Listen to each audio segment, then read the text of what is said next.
নমস্কার বন্ধুরা, যোজনা হেল্প বাংলা চ্যানেলের আরও একটি নতুন ভিডিওতে আপনাদের সকলকে স্বাগত জানাই। রাজ্যের সরকারি কর্মীদের জন্য রয়েছে বিরাট সুখবর। চুক্তিভিত্তিক সহ সরকারি কর্মীদের 7% বেতন বৃদ্ধি করা হলো। এই মর্মে নয়া বিজ্ঞপ্তি জারি করল অর্থ দপ্তর। ICT, para teacher, SSK, MSK, civic operator, data entry operator, ICDS, ASHA সহ সমস্ত চুক্তিভিত্তিক কর্মীদের ক্ষেত্রে এই বিজ্ঞপ্তি। তো বর্ধিত বেতন কবে থেকে কার্যকরী হবে? 7% বেতন বৃদ্ধি বাড়লে তাহলে কতটা পরিমাণ বেতন বাড়লো, তার সম্পূর্ণ খুঁটিনাটি তথ্য জেনে নিন আজকের এই ভিডিও থেকে। ভিডিওটি স্কিপ না করে প্রথম থেকে শেষ পর্যন্ত দেখুন, আর চ্যানেলে নতুন হলে অবশ্যই চ্যানেলটি সাবস্ক্রাইব করে নেবেন। পশ্চিমবঙ্গ রাজ্য সরকারি কর্মীদের জোড়া বেতন বৃদ্ধি। প্রত্যেক কর্মীর প্রায় 7% করে বেতন বাড়ছে। তো পশ্চিমবঙ্গ রাজ্য সরকারি কর্মীদের বেতন বৃদ্ধি নিয়ে আন্দোলন মামলা এমন নতুন কিছু নয়। সেই 2016 সাল থেকে চলছে মামলা, আর পরপর 3বার জয়লাভ করেও কেন্দ্রীয় হারে ডিএ তাদের মেলেনি। কখনো স্যাট, কখনো কলকাতা হাইকোর্ট একাধিকবার কর্মীদের পক্ষেই রায় দিয়েছেন। সরকারি কর্মীদের ডিএ ন্যায্য দাবি, সেই মতে কেন্দ্রীয় হারে ডিএ পাওয়ার অধিকার প্রতিষ্ঠিত হয়, কিন্তু রাজ্য সরকার সেই রায়কে চ্যালেঞ্জ করে সুপ্রিম কোর্টে আপিল করে। রাজ্য সরকারি কর্মীদের ডিএ মামলায় সুপ্রিম কোর্ট কী রায় দেবে সেটাই তা সময় বলবে। কিন্তু এরই মাঝে পশ্চিমবঙ্গ সরকারি কর্মীদের বেতন বৃদ্ধির জোড়া সুখবর পেলেন তারা।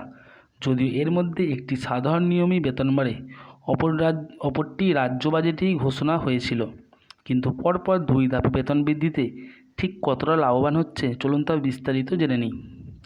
বেতন বৃদ্ধির হিসেব। যদি 4% মহার্ঘ ভাতা বৃদ্ধিতে বেতন বৃদ্ধি পায়, প্রথমত মে মাস থেকে 4% ডিএ ও মহার্ঘ ভাতা পাবেন রাজ্য সরকারি কর্মী ও রাজ্য সরকার পোষিত বিভিন্ন সংস্থার কর্মী ও শিক্ষক শিক্ষিকারা।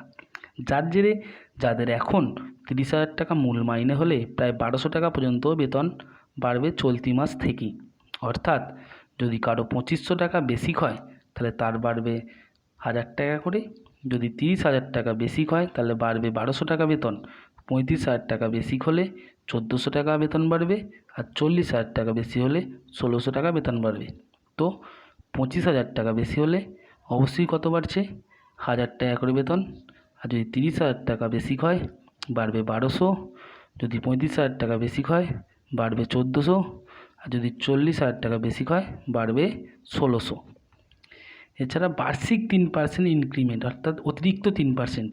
অপরদিকে জুলাই মাসে 3% বেসিক ইনক্রিমেন্ট হয়, অর্থাৎ 30,000 টাকা 3%, অর্থাৎ 900 টাকা।